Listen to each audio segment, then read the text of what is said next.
Olá pessoal, tudo bem? Meu nome é Aline, eu sou CEO da Pet Clinic e hoje eu estou com uma convidada maravilhosa, a doutora Mariana Esconza, e ela vai contar um pouquinho sobre cannabis. Esse é um dos assuntos muito polêmicos, né, que a gente tem na veterinária e na medicina humana, mas na medicina humana já vem caindo por terra alguns mitos, e ainda na veterinária a gente precisa introduzir um pouquinho de algumas verdades. As pessoas precisam também entender como que funciona esse tratamento, que é muito bom para todos. Bate aquele olho naquela coisa toda.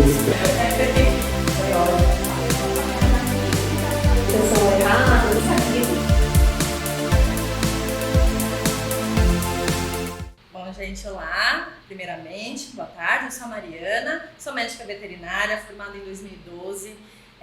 Eu passei por diversas áreas antes de cair nessa parte de cannabis, né? Então, eu iniciei minha carreira em laboratório.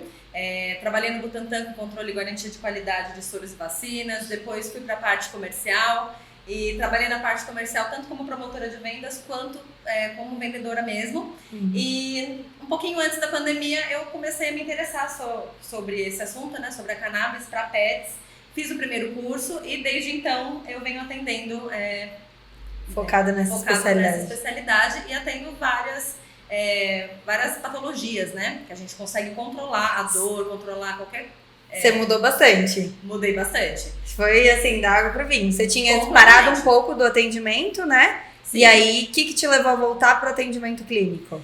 Quando eu comecei a estudar cannabis mesmo e vi que a gente conseguia tratar diversas patologias sem precisar entrar com tanta medicação, porque o que acaba pegando pra gente, veterinário, é que muitas vezes o paciente vem pra gente polifarmácia, né, o que a gente fala. Sim. Porque ele vem já com diversas medicações, principalmente quando tem dor, quando convulsiona, porque às vezes um anticonvulsivante ele não vai conseguir controlar aquela convulsão, um analgésico não vai conseguir controlar, então às vezes eles vêm com mais de um, né, e a gente vai tentando ajustar as doses da cannabis de acordo com o que o paciente apresenta. E como surgiu o seu interesse, assim, desde o começo? Por exemplo, você estava lá fazendo... Qual foi seu primeiro contato com essa parte que te despertou o interesse? Foi no próprio Instagram mesmo.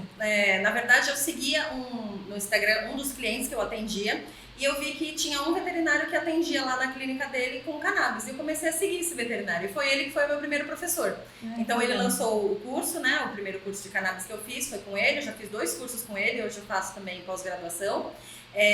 E foi a partir daí. Então, eu comecei a ver que funcionava muito bem para controle de dor, para câncer, para pacientes epiléticos, e aí eu me interessei e quando ele lançou o curso, eu fui uma das primeiras a fazer também. Mas você fez assim como última opção ou foi porque você já estava desacreditada da parte que você trabalhava e você queria para lá, ou foi porque você amou mesmo a outra parte? Foi porque me despertou curiosidade mesmo e eu queria entender como funcionava, né, esse novo tratamento, porque a gente tem que entender também que a gente tem outras formas de tratar, né, então essa era a minha ideia também. Eu sempre fui mais para essa parte de acupuntura, de fitoterapia, eu sempre gostei mais dessa área. Então a cannabis, ela me despertou esse interesse mais por conta disso. Gente, eu tô perguntando isso não desrespeitando a Mariana, tá? Deixa eu deixar aqui bem claro. É mais um intuito, assim, de tirar esse mito de que essa é a última possibilidade. Porque normalmente quando chega pra ela é assim, já tentei de tudo, não tem mais o que fazer. E aí, então, parece que a pessoa também optou por aquilo como se fosse uma última opção. Como se fosse um tratamento paliativo, mas não precisa ser paliativo. Né? Então foi por isso que essa pergunta, tá? Não é desmerecendo o trabalho dela, a gente imagina. E então eu acho muito interessante a gente não tratar esse tipo de tratamento como última opção. A gente começar a pensar na forma, como a gente pode introduzir, como explicar para os tutores, por isso que a gente vem nessa parte informativa. Ela está aqui para explicar como que funciona, para todos os clínicos começarem a entender e despertar esse interesse também, não às vezes de ser, né, a seguir essa especialidade em si, mas de indicar a especialidade e trazer o melhor benefício para o paciente. Mari, explica um pouquinho pra gente como que funciona o tratamento, assim, com o cannabis. Certo. E também, né, da onde que surge, um pouquinho assim, um resumo da sua parte, da sua especialidade. Bom, o que quase todo mundo não sabe, na verdade, é que todos nós, todos os mamíferos e todos os vertebrados da Terra, inclusive alguns invertebrados, temos dentro do nosso organismo um sistema muito complexo chamado sistema endocannabinoide. Então a gente produz substâncias muito parecidas com as contidas na planta da cannabis, tá? Esse sistema ele é bem complexo, ele funciona como se fosse um sistema de chave e fechadura, através de receptores. Então a gente tem receptores no nosso corpo todo, que conseguem fazer essa ligação dos canabinoides que a gente produz e também dos fitocannabinoides produzidos pela planta, tá? Esses receptores eles estão espalhados no nosso corpo inteiro e a função primordial do sistema endocannabinoide é o equilíbrio celular. Então o que ele faz no nosso organismo é a homeostase celular. E ele também é responsável por algumas funções do nosso organismo. Então a fome, o sono, a regulação de humor, de dor e inflamação, de memória, de sistema reprodutivo, de sistema circulatório, tudo isso é regulado através do sistema endocannabinoide, tá? Então, quando a gente faz o uso dos fitocannabinoides, né, no caso do óleo da cannabis, o nosso organismo ele reconhece, né, essa substância como se fosse a gente mesmo produzindo, certo? Então, nós produzimos 2 principais endocannabinoides, né, que são o 2-aracnodoilglicerol e também a anandamida, e eles são muito similares ao CBD e THC, que a gente ouve muito falar, que são as moléculas mais abundantes da planta da cannabis, tá? E a gente tem receptores CB1 e CB2 no nosso organismo, que são os mais estudados, mas existem mais 6 que já foram descobertos e que estão sendo estudados também. E esses receptores, eles fazem ligação direta com esses endocannabinoides que a gente produz e também os fitocannabinoides. Então, o CB1 é mais... Ele recebe mais o THC, porque ele é mais compatível com o THC, e o CB2 mais compatível com o CBD, certo? E a gente tem esses receptores CB1 em sistema nervoso central e também sistema imunológico, pulmões, sistema músculo-esquelético, sistema reprodutivo, e o CB2 é mais específico para sistema imunológico, pele, também fígado, baço. Então a gente consegue regular essas funções desses sistemas através da regulação do próprio sistema endocannabinoide. Ah, que legal. E assim, como que funciona a questão de dosagem? Como que você faz para o seu paciente? Vamos supor assim, simule um primeiro atendimento. Como que você faz? Como que você avalia? Como que inicia esse contato com o seu tutor? Primeiro a gente vai analisar todo o histórico daquele animal. Então é uma anamnese bem complexa, né? A gente vai vendo... desde o início, se o animal já mostra alguma disfunção desde o início da vida, geralmente eles chegam para mim mais no final da vida, realmente como você falou, né, como uma última alternativa, e não precisa ser assim, tá? Então a gente vai realmente ver qual é a doença do paciente, mas a gente tem que entender que não precisamos tratar especificamente só a doença, a gente precisa tratar o paciente, né? Porque cada paciente vai manifestar a doença de uma forma, porque cada sistema endocannabinoide também é único, né? Então essa questão de dosagem também é bem complexa, porque na verdade quem me diz qual é a dose correta é o próprio paciente. Então esse acompanhamento com o tratamento com cannabis ele precisa ser feito mais de perto, né? Então a gente vai analisar qual é a patologia, o tipo de canabinoide que a gente vai preferir que ele seja mais abundante dentro do óleo, tá? Porque a gente tem a opção do óleo full espectro e tem a opção do óleo de princípio ativo isolado. Só que o princípio ativo isolado, ele vai ter geralmente só o CBD, né? Só o canabidiol. E a gente ouve muito falar, né, sobre o canabidiol. Sim. Porque ele é uma molécula bastante utilizada hoje em dia por ter essa ação terapêutica. Essa participação especial do nosso pequeno. Pois inclusive ele está para adoção. Fofo, né, gente? Essa criança. Então, os canabinoides, eles têm ação terapêutica dentro do nosso organismo quando eles fazem essa ligação com os receptores, certo? Então, a gente ouve muito falar sobre o CBD hoje, né, o canabidiol. Sim. Por quê? Ele é considerado uma molécula segura, porque não é ele que traz alteração de consciência, certo? Então, ele tem efeitos terapêuticos, por exemplo, antiepilético, anticonvulsivante, né? Ansiolítico e antidepressivo, também tem ação para dor e inflamação, e ele não traz alteração de consciência, né? Só que a gente também tem um outro canabinoide que é bastante abundante na planta, que é o THC. O THC, ele é tido como um vilão, né? Porque ele traz alteração de consciência para quem faz o uso recreativo da planta. Mas ele também tem uma ação terapêutica maravilhosa. É ele que vai se ligar ao receptor CB1 lá no nosso sistema nervoso central. Então, é ele que vai modular essa questão do humor, por exemplo, né? Então, é ele que dá um start para sinalização da dopamina, por exemplo. Então, ele não é um canabinoide ruim, porém, ele traz alteração de consciência. Então, a gente tem que usar com uma certa parcimônia, né? Mas não quer dizer que ele é ruim, que a gente não possa usar. Tudo é uma questão de equilíbrio, né? Exato. Que é o que a gente fala, assim, isso tudo na nossa vida é uma questão de equilíbrio. Não dá pra gente colocar como vilão, né? E a gente, se souber usar, ela já era uma planta utilizada há muito tempo, né? Não é de agora que vem a utilização. Ela tem muitos benefícios. Então a gente precisa tirar esse receio com a planta em si. É um estigma também, né? Porque acaba sendo um preconceito. Porque a cannabis ela é utilizada há mais de 8.000 anos antes de Cristo. Então ela já é utilizada para fins medicinais e terapêuticos desde aquela época e também para fins espirituais, do próprio de iniciações até, né, de espirituais e tudo mais. E também é utilizado, a fibra dela foi muito utilizada também para a produção de tecidos. Então as caravelas que chegaram aqui no Brasil naquela época, as vestes das pessoas, né, dos portugueses, de todas as pessoas que vieram naquela época, era feito de cânhamo, porque a fibra do cânhamo ela é bastante forte, né? E existem lendas também bem antigas ali da China, do próprio Buda, né? Existe uma lenda do Buda de que ele ficou em jejum e que ele consumia uma semente de cannabis por dia, porque a semente de cannabis ela também é rica em proteínas, né? Em gorduras boas, então é uma planta que a gente pode absorver muito dela, não só utilizando o CBD, né? Então, voltando naquilo que a gente estava conversando, quando a gente usa um óleo de princípio ativo isolado, a gente vai ter só o CBD lá. Não que ele seja ruim, muito pelo contrário, é muito interessante. Só que a gente tem que pensar também que dentro da planta não tem só CBD. Então tem CBD e THC que são os mais abundantes, mas tem mais de 170 canabinoides. E tem também os flavonoides, né, que tem função antioxidante, e tem também os terpenos. Então hoje a gente ouve muito falar sobre os óleos essenciais, né? Então dentro ali da planta da cannabis tem o limoneno, que é o mesmo que tem no limão, tem o merceno, que é o que tem na manga, tem o cariofileno, que tem na pimenta preta. Então esses terpenos, eles também têm ação terapêutica. Relaxante muscular, ajuda para o sono também, alguns desses terpenos, ajuda também nas crises convulsivas. Então, para que a gente vai usar só um, né? Só um canabinoide, sendo que a gente tem também os terpenos e os flavonoides, né? Então, ali dentro da planta, quando a gente fala de óleo principalmente, a gente prioriza usar um óleo full spectrum, que é o extrato inteiro da planta. Então, dentro daquele óleo vai ter o CBD, o THC, mais um monte de canabinoides, mais os terpenos, mais os flavonoides, que vão ter ação para câncer, né? Então a gente sabe da ação dos próprios flavonoides nessa ação antioxidante, para câncer é muito interessante.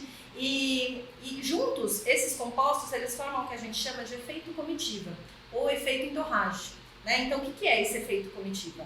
Um acaba potencializando a ação terapêutica do outro e diminuindo os efeitos colaterais. Então, o THC não traz alteração de consciência, junto com as outras moléculas da planta, isso é minimizado. Então, a chance de um paciente que está fazendo uso do óleo full spectrum, até o óleo mais alto em THC, dependendo do caso, a chance de ele ficar chapado é muito pequena. Porque a gente tem a ação dos outros canabinoides e dos outros compostos também, formando esse efeito comitivo, então, realmente potencializa a ação de todo mundo que está ali e vai diminuir esses efeitos colaterais, tá? Então, para a gente é muito mais interessante a utilização de um óleo full spectrum, porque um óleo de princípio ativo isolado ele vai ter um só. Então, para que a gente vai usar um soldadinho, sendo que a gente pode usar o batalhão, né? Para combater a doença, para combater a dor, enfim. Né? Então, tem uma questão pensando assim, os animais entram em overdose com... Muito difícil, porque como todos nós temos o nosso sistema endocannabinoide, é muito difícil intoxicar, tá? Inclusive o THC, é muito difícil intoxicar. O que não é interessante é realmente a ingestão, né, da planta in natura, porque o que acontece? CBD e THC, eles só viram esses canabinoides quando tem a combustão, né? Ou quando a gente acende no uso recreativo, ou quando a gente realmente faz a descarboxilação, né? Que é justamente onde tem essa mudança. Porque quando a gente coloca a temperatura, a gente tira os canabinoides do meio ácido e passa para o meio neutro. Então, na planta in natura, quando a gente tem uma florzinha de cannabis, ou até um pedacinho de prensado, que às vezes pode acontecer, né? De um animal consumir, aí intoxica mesmo, porque ali estão as versões ácidas daqueles canabinoides. E lá dentro do nosso organismo, na hora que a gente ingere, a metabolização também é diferente. Então é muito mais difícil a gente controlar na ingestão do que no tratamento com o óleo sublingual, tá? Porque a ação ela é mais demorada quando a gente ingere, né? Então pra gente tirar o animal daquela crise, né? Porque eles não gostam de ficar chapados, tá? Eles não gostam. Com certeza. E realmente pode trazer malefícios, né? Acho que nem a gente gosta, né? Tem muita gente que opta, mas assim, é um meio louco. E eles não entendem, né, quando eles ficam chapados. Sim, mas você com escolheu óleo, praticamente, exato, né? Se você optou pelo uso, você escolheu. Mas eles se interessam, né, pelo cheiro, justamente pelo cheiro e pelo gosto da própria planta da cannabis mesmo. Então, por isso que acabam acontecendo esses acidentes de ingestão. Mas com óleo isso é muito difícil de acontecer. Primeiro porque a gente preza por iniciar o tratamento com low dose, então dose baixa. Porque quem vai dizer qual é a dose vai ser o paciente. Então é melhor a gente iniciar com dose baixa, Sim. certo? E a gente iniciando com dose baixa também, a gente vai ativando o sistema endocannabinoide e vai fazendo com que aquele organismo comece a se ligar naqueles receptores, né? Começa essa ligação dos receptores e aquele organismo ele vai meio que acostumando com a medicação. Então, na hora que a gente aumenta a dose, a chance de a gente ter qualquer alteração diminui. Então, por isso que é bem interessante a gente iniciar sempre com dose baixinha, tá? Sempre uma gotinha, geralmente à noite, porque à noite, quais são os efeitos colaterais que podem vir, né? O sono é o primeiro, né? Então, a gente não quer que o animal fique chapado, cambaleando, né? Ou com sono durante o dia. Então, se a gente inicia à noite, quando a gente iniciar a dose da manhã, ele já não vai mais ter essa sonolência, porque o organismo vai acostumando, né? E também, a gente pode fazer esse uso prolongado, não vai ter nenhum problema de sobrecarga de nenhum órgão, né? Exceto quando a gente usa um CBD isolado. Então, por isso que a gente também preza em não usar o CBD isolado. Não que ele seja ruim, mas é porque dependendo da medicação que a gente usa junto com esse CBD isolado, a gente tem que aumentar muito a dose do CBD, tá? E isso pode acabar intoxicando algumas enzimas do fígado, porque o CBD ele é metabolizado pelo grupo de enzimas do citocromo P450. Que quase todas as medicações também são metabolizadas por essa enzima. E o que ele faz é realmente competir com as outras medicações. Então, se a gente usa, por exemplo, um diazepam, né, em caso de convulsão, se a gente usa um diazepam junto com um CBD isolado numa dose alta, pode ser que nenhum dos dois funcione. Porque eles vão competir pelo sítio de ligação e realmente não vai ter ação terapêutica de nenhum dos dois. Então, a gente só tem que prestar atenção com relação a isso. Quando a gente tem um óleo full espectro, o próprio THC, ele minimiza essa ação intoxicante do CBD no fígado. Então, por isso que é sempre interessante a gente usar o extrato inteiro da planta. E ele não, só para deixar claro, não é que ele substitui a alopatia, né? Depende do caso. Então, tudo vai depender do caso. Se a gente, por exemplo, tem um animal que convulsiona e a gente nunca entrou com gardenal, por exemplo, né? Que é sempre a primeira opção de tratamento. E for direto para cannabis, aí a gente consegue muitas vezes controlar só com óleo, tá? Se a gente já tem um paciente que já faz uso de gardenal, já faz uso às vezes de brometo, de quebra, de outros anticonvulsivantes, muitas vezes a gente consegue diminuir a dosagem deles, mas retirar a medicação, principalmente a epilepsia, é um pouco complicado, tá? Principalmente com relação ao fenobarbital, né? Então a gente tem que sempre olhar para o paciente e ver o que ele está precisando naquele momento. Às vezes a gente entra com o óleo, mesmo com o paciente já com esse monte de medicação, porque muitas vezes ele já está chapado de remédio, não é? Então, às vezes o doutor fala pra mim, eu queria entrar com a cannabis porque ele já toma um monte de anticonvulsivante, continua convulsionando e não levanta mais. Ou então, entrei com gardenal, meu cachorro chapou, ele não levanta mais, a hora que levanta ele fica cambaleando, né? E às vezes, a hora que a gente entra com a cannabis, a gente consegue minimizar esses efeitos colaterais da medicação. Isso que é muito legal. Então, às vezes, só de entrar com óleo, né, com o próprio sistema endocannabinoide sendo ativado, lembrando que lá no nosso sistema nervoso central, né, onde a gente tem os receptores CB1 para THC, que é o mais incrível, né, a hora que a gente entra com óleo, o sistema endocannabinoide já manda aquela mensagem para o cérebro, já dá aquela ligada, né, porque o THC já traz essa sensação de euforia, e o animal fica mais esperto. Então, logo de imediato, o tutor às vezes vem falar, nossa, mas mudou assim de repente. Mudou. E eles ficam muito felizes. O sistema endocannabinoide deles estava desbalanceado. Porque o sistema endocannabinoide, ele é extremamente sensível. Então, ele desbalanceia principalmente por situações de estresse. E aí o organismo é programado para sofrer estresse. Né? Sim. Estresse físico, estresse emocional. A idade também é uma coisa que interfere no sistema endocannabinoide, porque ele é um sistema que também envelhece. Os outros sistemas envelhecem também, né? Então, às vezes, a gente tem que aumentar a dose por conta disso, a gente tem que olhar para o paciente de uma maneira geral. Ver a idade, ver o peso, ver se ele é gordinho ou não, porque existe também uma metabolização diferente, né? Porque os canabinoides, eles ficam estáveis em ambiente oleoso. Então, eles se ligam a essas gorduras também, né? Do nosso organismo. Então, a gente precisa olhar para o paciente de uma maneira geral para ver o que ele está está necessitando, o que aquele organismo está necessitando. E quando chegam, assim, para você, de último caso, o que você enfrenta mais de preconceito, assim, na sua rotina, vamos supor? Olha, quando eu comecei a trabalhar com cannabis, eu tinha um pouquinho de pé atrás, assim, para falar com as pessoas. Hoje eu não tenho mais. Então, qualquer paciente que às vezes eu vou fazer uma vacina e eu falo que existe tratamento com cannabis, porque sempre o tutor, ele comenta alguma coisa, né? E não acha que você é maconheiro, né? Desculpa, Então, gente, alguns até olham assim, tipo, ai, mas é maconha, ai, não sei, ai, sei lá.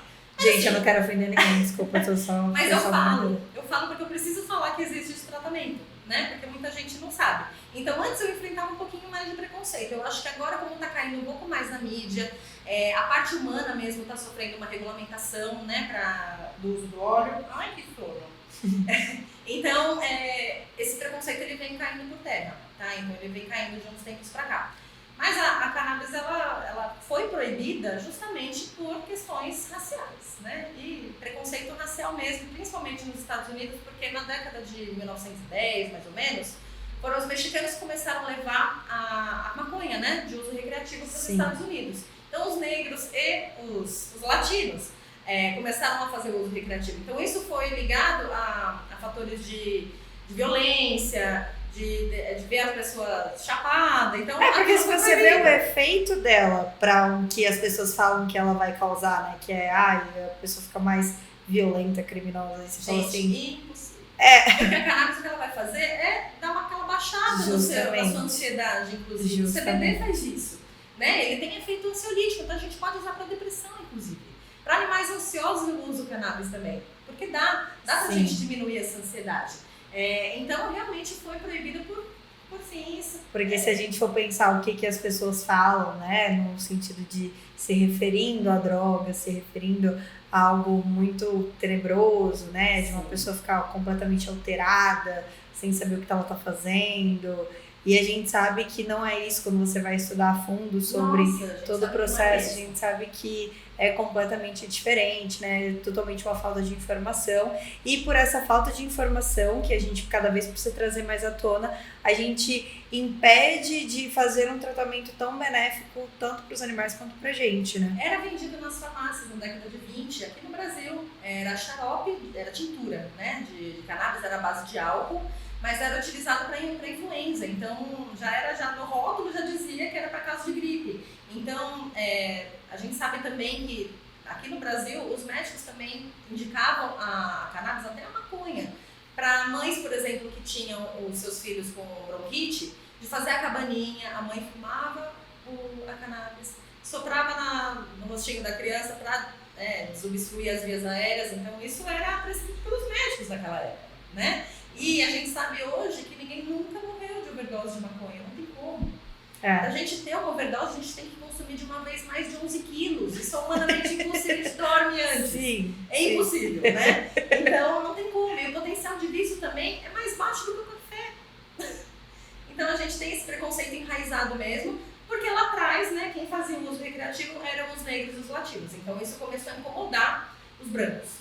O outro efeito colateral, mudando um pouquinho de assunto, gente, o outro efeito colateral que seria a fome. Os animais tendem a comer mais ou não?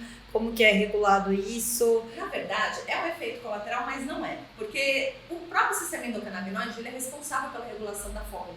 Então, o que acontece é que regula essa questão. Então, se o paciente está inapetente, essa fome ela volta. Porque a gente está regulando o sistema endocannabinoide. Mas sim, o THC ele tem essa característica, tá? Então traz a fome mesmo, porque ele manda uma mensagem pro cérebro te dizendo que a hora que você olha aquele alimento, você começa a salivar. Então ele te mostra que aquilo é muito gostoso. Então, eu falei mais pensando em controle de peso, né? Se às vezes quando você entra, porque o próprio você tem que ter esse controle junto, associado ao tratamento. Sim, eu comento sobre isso com os tutores, sim, porque tem paciente que fica bem, agora tem paciente que fica descontrolado de fome. Isso acontece. Tá? Porque a hora que regula a fome, dependendo do caso, se ele usa um óleo mais alto em THC, pode dar uma fome mesmo. E aí a gente tem que ir tapeando ele durante o dia, né? Oferecer, porque se ele começa a pedir muita comida e o tutor começa a dar mais comida, o animal vai engordar. Então, para evitar esse tipo de coisa, é oferecer umas coisinhas mais leves, então assim, um chuchu, que é mais rico em água, né? Uma melancia, que também é mais rico em água, então a gente traz alimentos que são menos calóricos, para oferecer durante o dia, né? Porque a gente sabe que pode aumentar a fome mesmo. E em questão de dor crônica, como você vê a resposta é bem positiva? É bem positiva, só que principalmente pelo uso do THC. Porque o THC ele tem um efeito anti-inflamatório e analgésico mais potente do que ácido acetilsalicílico, mais potente do que a hidrocortisona. Então a gente consegue fazer o controle de dor mais efetivo com um óleo mais alto em THC. Então, ao contrário do que as pessoas pensam, tudo vai depender do... mas esse óleo eu posso usar com o meu cachorro? Depende. O que ele está apresentando? Porque às vezes a pessoa tem um óleo em casa e fala, esse aqui é o que eu uso, eu posso usar nele? Depende. O que ele está apresentando? A gente vai precisar aumentar muito a dose, não vai? A gente vai, enfim, né? A gente vai precisar realmente ver todo aquele histórico daquele paciente. Mas para controle de dor, o THC ele é bastante efetivo. Eu tenho 3 hernias de disco. Então, assim, o médico queria me operar, né? E eu fugi da operação porque eu tenho medo. Então, isso, quando eu descobri as minhas hérnias, foi bem na pandemia. Eu já tinha feito o curso de cannabis, mas a gente estava em lockdown ainda. E eu comentei com ele, né? Entreguei a ressonância pro médico, comentei. Falei, olha, doutor, eu trabalho com cannabis e eu queria começar a testar o óleo em mim. Ele fez assim, próxima crise, pronto-socorro. Nunca mais eu voltei. Isso foi em setembro de 2020. Eu tinha uma crise por mês. Nossa! Eu ia todo mês na farmácia tomar uma injeção de corticoide, mesmo sem poder, porque eu não conseguia respirar, não dava pra levantar, não dava pra fazer nada. Então, a única coisa que me tirou dessa crise foi o óleo de cannabis. E um óleo mais alto em THC. Porque eu já usei um óleo mais alto em CBD, só que aí o que eu percebi, né? Também a gente percebe na nossa própria rotina, que quando a gente tem um óleo mais alto em CBD, a gente tende a aumentar muito a dose. Porque para a gente chegar num efeito terapêutico de analgesia ou até dessa ação anti-inflamatória, a gente precisa subir muito a dose. Se a gente tem um óleo full spectrum ou tem um óleo com mais THC, a gente tende a usar uma dose mais baixa. Porque o THC ele tem esse controle da inflamação e da dor. Então, dá pra gente controlar sim. E aí você vê que, assim, as pessoas normalmente, qual que é a sua casuística maior? Elas te procuram mais por neuropatias, né? Que aí eu acho que também é um fator bem importante. Ou na parte de dor crônica, ou na parte de oncologia, qual que você vê? Olha, como a gente tem esse sistema endocannabinoide regulando todas as funções, eu recebo pacientes de todos os tipos. Então, dor crônica é uma coisa que eu recebo bastante, é uma casuística que vem bastante para mim. Epilepsia também. Disfunções do sistema gastrointestinal. Então, inflamação no intestino, então síndrome do intestino irritável, ou até inflamação crônica do intestino mesmo, gastrite crônica. E muitas vezes eu consigo tirar a medicação, o que é mais legal. A gente controlando o paciente, o corticoide é o primeiro que eu consigo tirar. Então, pensa esses pacientes que têm uma inflamação crônica, principalmente em trato gastrointestinal, né? Que tem que usar corticoide às vezes para sempre. E a gente sabe que futuramente isso pode trazer complicações, né? Com certeza. A primeira coisa que a gente faz é controlar o paciente, a gente começa a diminuir a dose do corticoide. E a maioria fica sem, fica só no óleo. E assim, já veio paciente para mim com omeprazol, com ciclosporina, e eu tirei a ciclosporina. Que legal! Então muitas vezes dá pra gente tirar, tá? E utilizando uma medicação que não vai trazer malefícios, né? A longo prazo, que é o mais legal. Com certeza. E o tipo de, até, como você vê, assim, a facilidade que os tutores têm de fazer a medicação em questão de manipulação, né, nas farmácias, até na parte de oferecer mesmo isso, eles oferecem normalmente em alimento igual eles fazem com os comprimidos que a gente passa, ou você vê que eles têm facilidade de dar isso via oral? Tudo vai depender do paciente. Tem paciente que aceita, né, via oral, mas tem paciente que não. Então a gente vai sempre ver o que fica melhor para a pessoa para que o tratamento com cannabis não vire mais um estresse. Né? Porque a gente sabe que tem paciente que é muito difícil a gente fazer medicação. O ideal é a gente fazer sublingual, ou então, que eu falo para o tutor, levantou aqui o lábiozinho, onde pingar ali entre os dentes, a mucosa da boca ela absorve super bem. Então a ação já começa a partir de 30 minutos. Quando a gente tem uma ingestão da medicação, aí o tempo ele acaba sendo um pouco maior, né, para absorção. E muitas vezes, como a gente tem metabolização diferente no nosso estômago, né, tem os ácidos e tudo mais, a gente perde um pouquinho desses canabinoides. Então, às vezes, a gente tem que aumentar um pouquinho a dose. Então, tudo vai depender de como o paciente recebe a medicação. Ele precisa que seja feito na alimentação? Então tá, então a gente vai ver se precisa aumentar um pouquinho ou não a dose. Mas, de imediato, o melhor é fazer direto na boquinha mesmo. E em caso de convulsão, que é o mais interessante, quando o animal está convulsionando.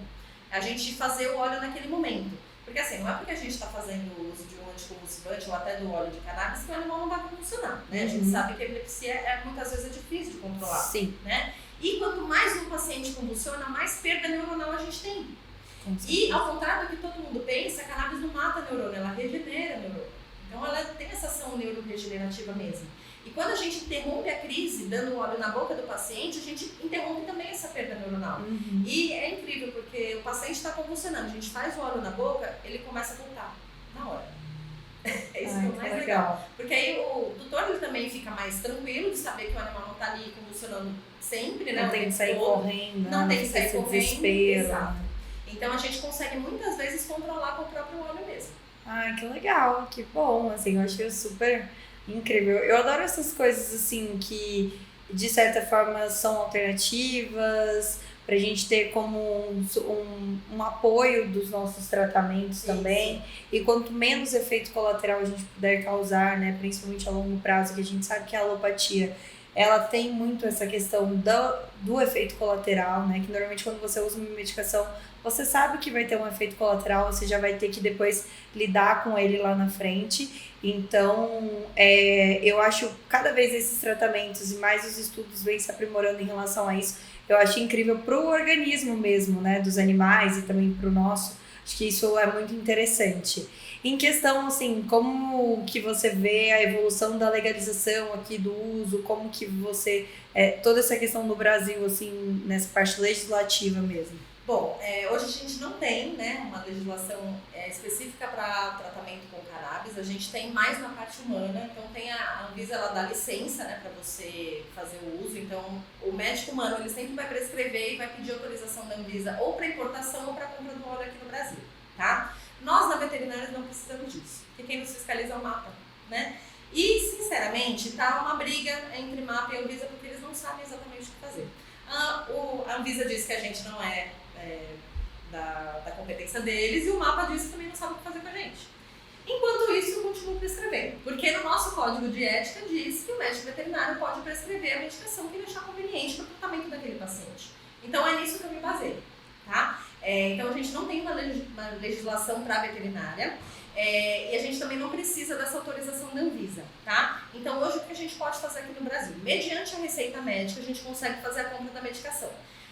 Medicações importadas, elas acabam sendo um pouco mais caras, né? Então, muitas vezes, o tutor não acha tão interessante.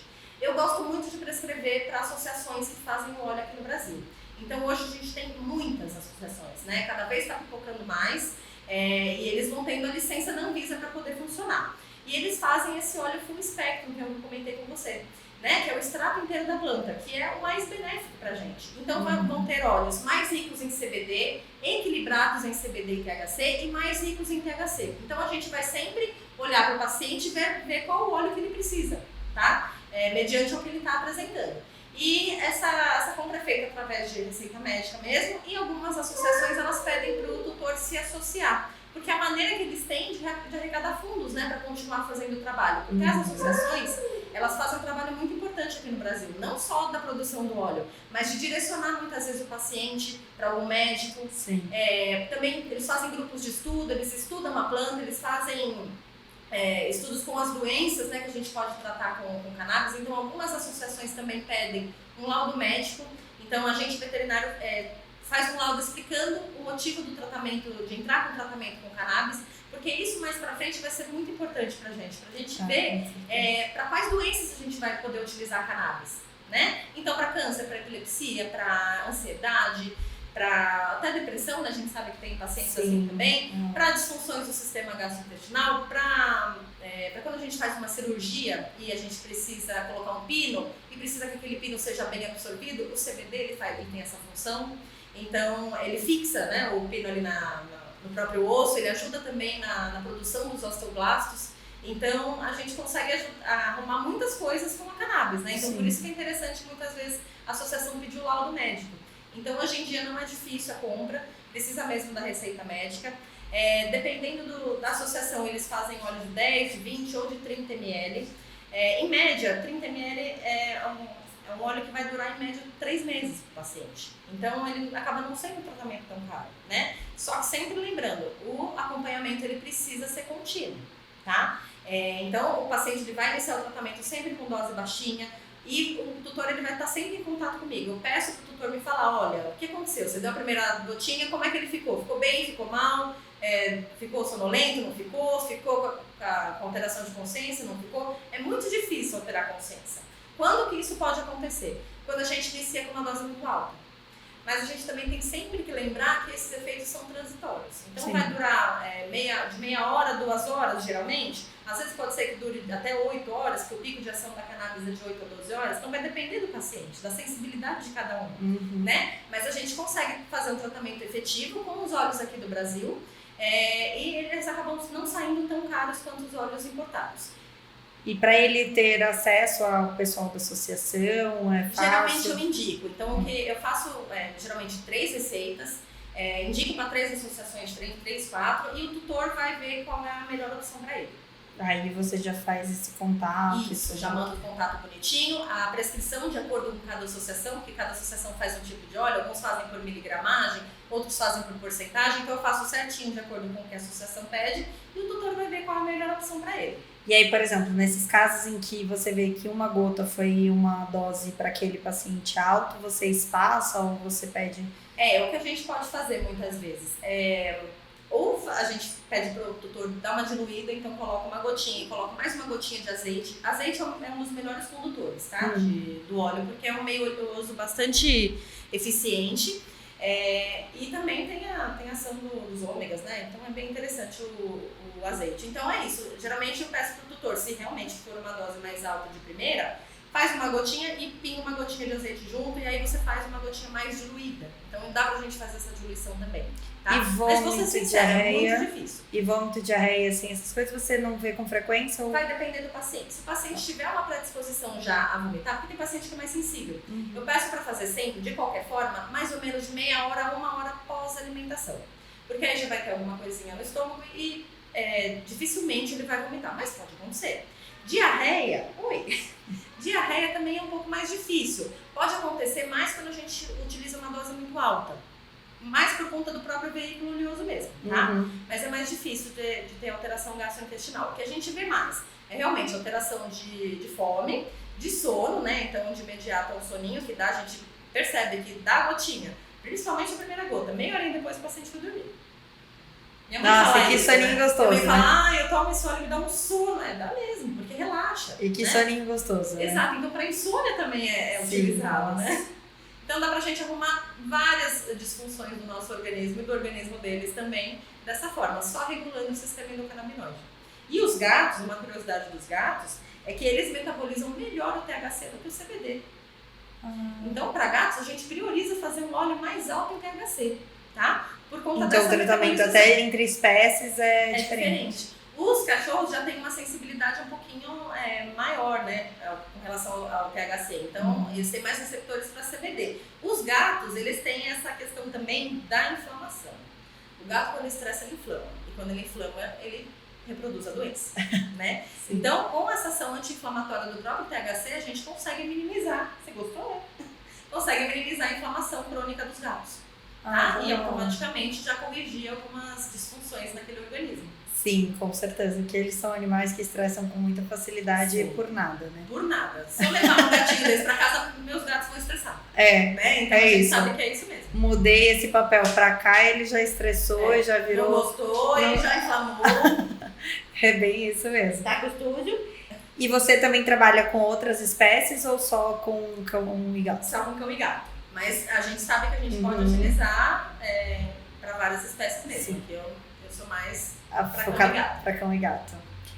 Mari, infelizmente, mas para finalizar, só queria você deixar um recadinho para as pessoas,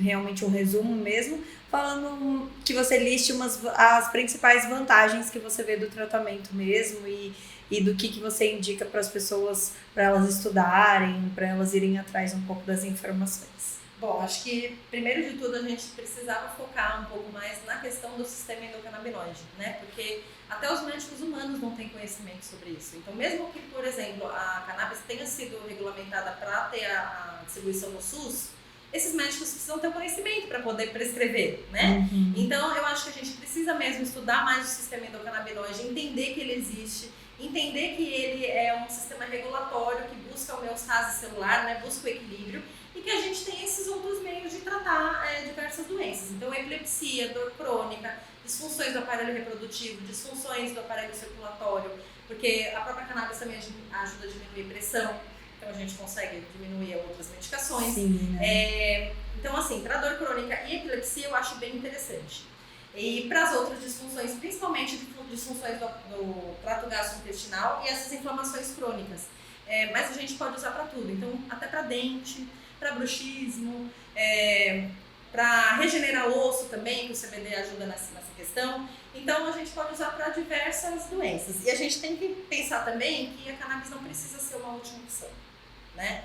Porque quando vem como uma última opção, ela vem como um tratamento mais paliativo. E muitas vezes a gente só consegue dar mesmo uma qualidade de vida para aquele paciente, não consegue tratar aquela doença em si, né? Então eu acho que as pessoas precisam ter um pouquinho mais de consciência de que existem outras formas de a gente tratar, né? E conhecer mesmo, estudar um pouquinho sobre a cannabis, conhecer para quebrar um pouquinho desse preconceito, entender que não é um tratamento que vai viciar, não é um tratamento que vai trazer malefícios a longo prazo, muito pelo contrário, vai proteger os órgãos, né? Principalmente o cérebro. Então a memória, por exemplo, é regulada através do sistema endocannabinoide, né? Então a gente precisa entender como é essa regulação e entender que existem outras formas de tratar, sem ser alopatia. Acho que isso é o principal, né? A gente buscar as alternativas e buscar de uma maneira mais cedo, né? Não deixar para depois que já fez tudo e já tentou tudo, porque já podia ter associado antes, né? Outro tipo de tratamento.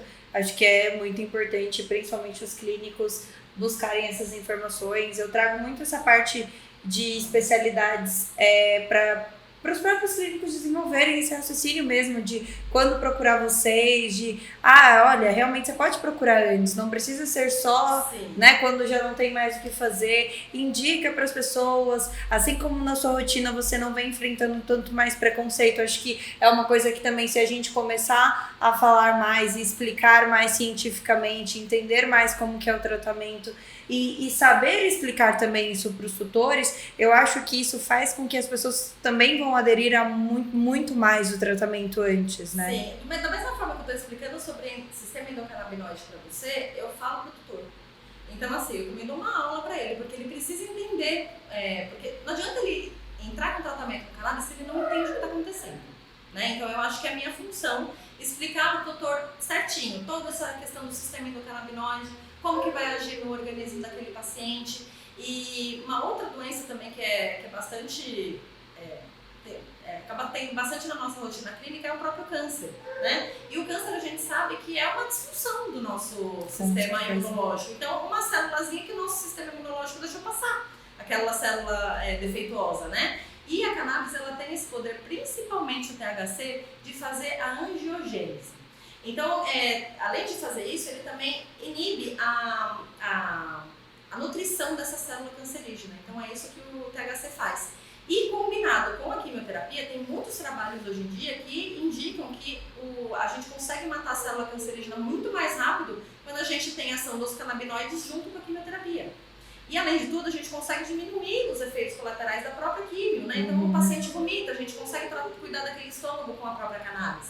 A gente consegue fazer o paciente voltar a ter fome, né? Porque com a quimio eles não têm. Então o câncer, que acaba sendo o mal, né, do século, a gente consegue tratar com a cannabis. Mas a gente tem que entender que é sempre individual. Então sempre, os meus pacientes nunca vão ter a mesma dose. Sempre vai ser diferenciado. Então o tutor ele vai estar sempre em contato comigo, me contando como é que está sendo esse progresso.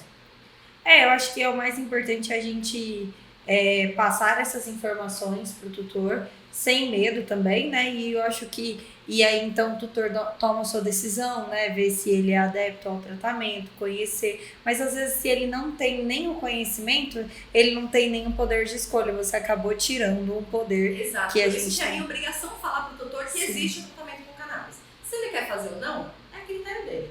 Mas eu não falar para ele que tem, por exemplo, para câncer, né? Olha, é só quimioterapia, vai com oncologia. Não, a gente tem também. Porque quem vai interromper essa angiogênese é a cannabis, né? Que vai interromper essa vascularização.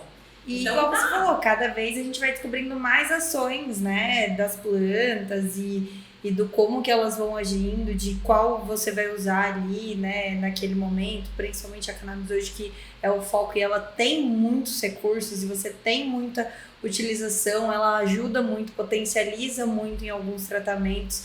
Então, principalmente acho que dor crônica era o que eu mais tinha conhecimento nesse sentido, né? As outras partes, confesso para você que a gente vai aprendendo e ainda falta um pouco aprofundar mais nisso, mas em questão de dor crônica era o que eu mais tinha conhecimento em relação aos efeitos que ela tinha o poder. Eu já tenho pacientes, eu nunca tive assim. Eu tive pacientes que eu indiquei o tratamento, mas que não optaram por fazer, acabaram optando por outros métodos ou fins, até acharam que não tinha que prosseguir. Mas eu sempre procurei falar também das alternativas. Eu acho isso muito importante. Mesmo que as pessoas não optem por fazer, mesmo que eu acho que ela não vá fazer, eu acho que a parte informativa, pelo menos eu sei que eu fiz, e eu falei e expliquei o que era para ela ter essa opção e saber que isso existe. Exato. Mas assim, eu já sofri preconceito até de colega. Que não, simplesmente não considera como um tratamento. Então o paciente tem, no caso, né, ele já até faleceu, mas ele tinha um hiperadreno e ele convulsionava e o veterinário que tratava ele não considerava o tratamento. Mesmo vendo que o paciente levantou, ficou 5 meses sem convulsionar. Pra ele era o dele, né? Era o dele que tava fazendo efeito. Era o dele como se a gente tirou o gardenal. Mas ele não considerava. Eu consegui tirar o gardenal desse paciente, ele ficou 5 meses sem convulsionar. Só que, né, o outro colega achava que não, nem considerava. Não, a cannabis eu não considero. Falou na cara da tutora.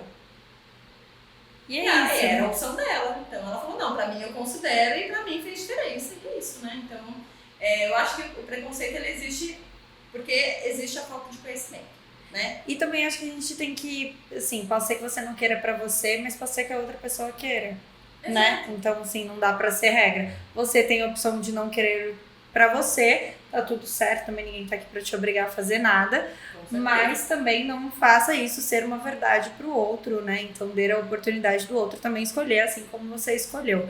Eu acho que essa é a questão, né? O final, assim, desmistificar isso. Acho que a gente tem muito benefício para utilizar do tratamento de cannabis. Acho que é uma especialidade que vem crescendo muito, inclusive tem até agora pós-graduação, né, focado e tudo. Então, acho que a gente tem muito. Se a gente visse que fosse algo irrelevante na vida do paciente, jamais teriam tanta ênfase hoje em dia nesses. E vem muitos estudos focados nessa parte, né? Então, acho que a gente cada vez tem que se abrir mais para esse novo mundo. E a gente tem que conhecer outras formas de tratar, né? Não existe só aquela que a gente aprendeu na faculdade. Quanta coisa mudou? Eu me formei há 10 anos.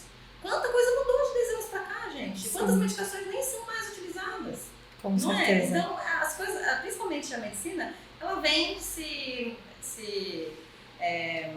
renovando, né? Exato, renovando a todo tempo. Então a gente tem que se renovar junto com ela para não ficar pra trás, né?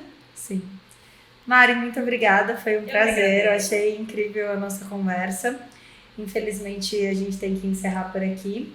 E, pessoal, acompanhem a gente no nosso canal, se inscrevam aqui no nosso canal, aperte o sininho para receber as notificações e sigam a gente no Instagram para sempre estar acompanhando os nossos podcasts e também sigam a doutora, né, para sempre estar acompanhando os tratamentos e para saber mais informações sobre o cannabis. Obrigada, gente. Beijo.